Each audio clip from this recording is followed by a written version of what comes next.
Hey everybody and welcome. My name is Jared Bendis and today we're going to talk about 3D printing. Yay! I know you're so excited about 3D printing. It's been around for a while. You're like, no, it's brand new. It's all the rage. Well, actually, 3D printing became all the rage when the original 3D printing patents expired. So by the time you first heard about 3D printing, it was probably about 20 years old, if not more. So you just want to get started in 3D printing, and I want to do a quick little overview about the things you might need to know if you want to get started in 3D printing. This is being recorded right now in January of 2022. So if you're watching this in March of 2022, some of the websites I'm going to go to, some of the products are going to be different, but that's okay because this is meant to sort of give you an overview. I'm not endorsing heavily any one product over the other. Now, again, you can get started in 3D printing for $150. You go to the store, buy a quick, cheap 3D printer. They print by squeezing plastic out. It's called extruded printing. So the filament goes through the little head and it draws and it prints things out. So where do you get started in this? Well, one company I'm going to go to is called Creality.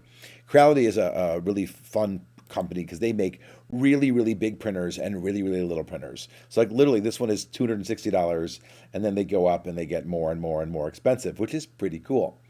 Now, let's talk about what a 3D printer really is. And this is the one of the multiple types of 3D printers. Mostly we're going to be dealing with these printers, which are going to be the extruded plastic. Now, when you're looking at a printer, you're going to ask yourself, what are you trying to do? Like, what are you really trying to print? Because where are you going to get the models from? So the models have to come from somewhere. If you already do 3D modeling, congratulations, that's awesome. If you're like, well, I'm going to download a 3D model from the internet, and that's true, by the way, you can go to some place like the Thingiverse. You can go to Thingiverse right now, and the Thingiverse is sort of a repository where people upload 3D models and you can play with them, and it can be a lot of fun. And there's so much stuff that you can find on the Thingiverse. I mean, people are so generous with their time, and you can download these, or you can even upload models if you want. You can download these models, and then you can see about playing with them and printing them yourself, and some really cool, fun 3D models. Great. So you download a 3D model, you hit print. You've made a tchotchke. You've literally grabbed some plastic and you made a plastic piece of toy. That's great. And by the way, for some that's a lot of fun and you're done and that's great. Go buy a cheap printer, some cheap filament, download the models for free and you're done with it. But let's assume that you want to go a little bit further than that. And that's really what you're trying to do is figure out where the next step. Well, when you're looking at 3D printers, it's really important to realize that when you're extruding plastic, there's different types of plastic. Everyone's kind of started off with ABS plastic. ABS plastic is a very rigid plastic that you can work with. The cool thing about ABS plastic is it dissolves in acetone. So people would be like, ooh, if I make a cloud of acetone, I can melt the outer surface. And by the way, clouds of acetone are explosive. So no, don't do that. People then started working in PLA plastic, which is a form of biodegradable plastic. Matter of fact, most of your plastic silverware is PLA plastic, but there's nothing out there that can dissolve PLA and make it shiny and polishy. When you're looking at these things, so the first thing we do is we talk about the build volume. The build volume is how big is the plate? The plate is where you start building from. And then, of course, how big does it go? How big can you, what is the biggest space that you can make? The other thing that people are going to talk about is the resolution. How fine are those layers? Interestingly enough, that's usually not my biggest concern. If you're watching this video, you're not worried about high resolution right now because you're getting started. And the resolutions, most of these printers will do a higher resolution if you set it to it. So they all have the lower resolution, the higher resolution. That's how small it can print. But the problem is, of course, the smaller you print, the longer it takes. The longer it takes, the more is the possibility this thing might screw up. Because 3D printing is not an exact science. I'm terrible at 3D printing, by the way. Like every 3D printer hates me, but I know what I'm talking about with 3D printers. I just don't operate them as well as others do. The other thing that we're going to look at is sort of what is the bed made of, because different types of plastics like a different type of base. So you'll probably see there's a huge explosion of that blue painter's tape by 3M because most 3D printers love to print on that blue painter's tape. Some printers like to print on glass. Some people have like a textured metal. Some beds are cold. Some beds are heated. And all those things are going to be based on which filament you decide you're going to work with. So understand that when you decide how big you're going to go and what type of material you want to work with is going to decide what type of printer you want to work with as well. Also, as you start looking at bigger and bigger printers, you're going to find that while most of them have a single extruder head, you can also have ones with dual extruder heads. Let me explain why. You see, when you're building a print, you might need some sort of a base, some sort of a support. That support, by the way, is made of the same material if you only can make one material, but it's made in a way that can be ripped off or carved off quite easily.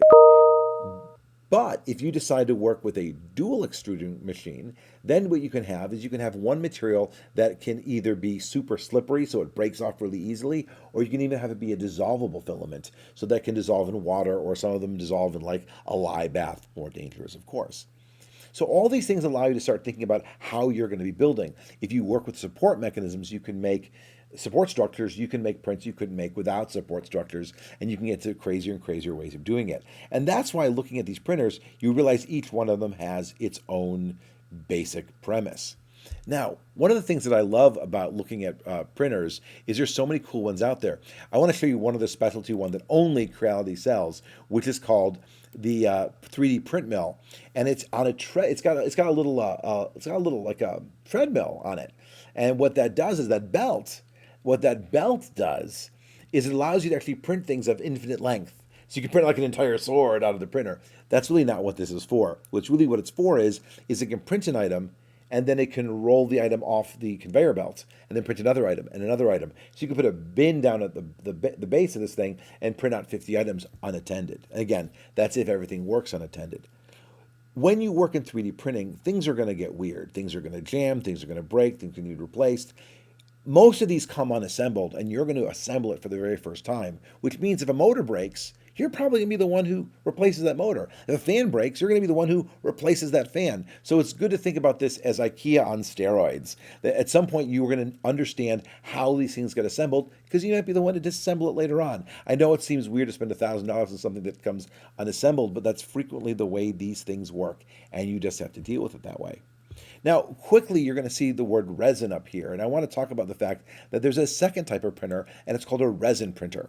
And a resin printer doesn't build up layers of plastic. Instead, there is a reservoir filled with resin, and then there is a base that comes in from above, and then either some sort of a light or laser hardens the resin, and then it pulls out, and it does it again, it does it again, it does it again. And so the object gets pulled out of the resin.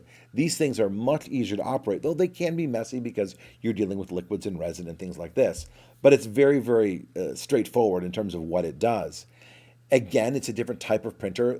One of the ones that we talk about with them is Formlabs. Formlabs is like one of the big ones for making these types of printers. And it's kind of funny because you're going to see almost every 3D printing company will work with the extruded plastic and with the resin printer. You have to decide which technology you want. And again, there's different types of resins. There's different types of filaments, which we'll get to in a moment as well. See, all these things are about you trying to make a decision. By the way, you can buy really, really cheap resin printers as well. They tend to be, obviously, they always have to be one material printers because there's only one resin in there. But again, they can be much harder, and again, you decide what kind of material you want to work with. So much fun to think about the two contrasting things. But then again, you're going to ask yourself, wait a second, how do I turn a model into a print? And so what ends up happening is these 3D models are what are called watertight models. They're completely closed objects. They're STL files. And so the idea is that a watertight model means it can be printed. But this model doesn't know anything about your printer at all. So this model goes into a piece of software that probably came with your printer called a slicer. And it's going to slice it into the instructions that the printer is going to know how to print with. And that's great if you want to use a default one, but there are actually third-party printers there as well. So for instance, what is the one that I use? I use for, I've got all these 3D printing slicer things in my my memory here. Let's look at this 3D printing slicer. I may even do my slicing wrong. So the one that I use is Simplify 3D. That's right. So Simplify 3D is a commercial piece of software that I actually own. I bought it before, I paid for it before, and it works with a lot of different 3D printers, but it actually has smarter engines. It can predict how long it's going to take you to do your printer. You can watch the printing head work. You can actually talk about how it's going to do the supports, as in the building supports, what type of building supports. So it's really neat to think about this as yet another thing to consider. What is going to do your slicing for you? And again, they come with built-in ones, but you could do another one. Another fun one is the Prusa company. Now, Prusa 3D is another 3D printing company, and they sell every type of 3D printer you would imagine. They sell resin ones and filament ones. What I like about Prusa is they have a really weird device. And again, this is a device that allows me to have up to 5 filaments at the same time. Now, it doesn't have 5 extruding heads. It only has 1 extruding head. What it does is it keeps changing the filament. Now, that means a whole different beast, but with 5 filaments, I could have a dissolvable base filament, I could have a solid filament, I could have a squishy filament, I could have a wood filament. Like, there's so many different ways of creating really bizarre, complicated items if I would do this. Now, this is a relatively experimental item. I've had mixed results with it, but when it works, oh my God, it gets your brain thinking in so many other types of ways. So again, first things first, are you a resin person or are you a filament person? Where are you going to get your models from? Are you going to model them yourself or are you just going to download them? Are you going to use a default slicer or are you going to buy an upgraded slicer? And then most importantly, what type of filament are you going to use? There are many, many, many filament people out there. I'm a big Polymaker fan. And by the way, don't be making fun of me for using Edge and Bing. This is I'm demoing browser, so you're not actually seeing my browser history. It makes my life easier. I don't want to be judged in the comments for using, Edge. All right, so coming over here to Polymaker. Polymaker makes all sorts of filament. They make regular, just Polymaker filament, just, regular filament. But like, for instance, you can come over here and do Polyflex, which is a flexible filament. If I go to specialty, they make Polywood, which is my favorite. It's like embedded with sawdust. And actually you can glue it and saw it and sand it, which is neat. They have Poly Smooth, which is a type of filament that dissolves in alcohol. So you can actually use an alcohol bath, which is safer, by the way. The alcohol cloud is safer than a acetone cloud. An alcohol cloud will actually create and dissolve the outer layer a little bit to create super smooth. They have Poly Support, which makes a super smooth material, which breaks away easier than other materials. And they even have Polycast, which is designed for investment casting so that you can sort of, blow it out like if you're doing a wax casting. They have dissolvable filaments. If you're for bases, there are so many different things that you've got here. And if I click on Polyterra, which is, look at this, all sorts of different types of plastic. It's so crazy. By the way, some of the ones that they have is you can even print in nylon. You can print in carbon fiber. And with carbon fiber can be really rough on your print nozzle. So now, like when we did carbon fiber, we upgraded our print nozzle to be a very special print nozzle with like a ruby tip. So the idea being is that as you start to sit there and think what are your long-term versus short-term goals with 3D printing, it's probably all going to be material-based. Now, these are not necessarily endorsements. These are things that I've used. I've used everything that I've shown you on the screen today, which is just a good starting point for explaining this. You might have your favorite and your one that you want to use more than I have. Don't get me wrong, I'm not always buying from Polymaker. The good stuff I buy from Polymaker. Sometimes I go and buy all sorts of crazy stuff on Amazon. Please note that filament can get old. It can get brittle. It can get moist. You want to be really careful about it. There are actually lots of things that we can play with in terms of, let me click on the store real fast and show you an example. So if I were to click on the store and click on shop all, if I were to click on the Polybox, this is a box that you actually keep your filament in while you're printing to try to keep the moisture down, and actually tells you what the moisture is in here, so you can actually see what's going on with your print. So it's like almost like a mini sort of reverse humidor for a printer, and that's for the filament, and that's really important as well. So Ziploc bags, watch how old your filament is. Another one that I have is the polisher, which we have. And the polisher is this machine where the item goes into a cloud of alcohol. And if you're using their poly smooth material, it'll actually make it nice and shiny. So all these things are things to be considering. What material do you want to print in? How big do you want it to be? How interactive are you going to be with it? How prepared are you to deal with what you're dealing with? And then, of course, really learning the nuances of the ins and outs of the fun parts about 3D printers.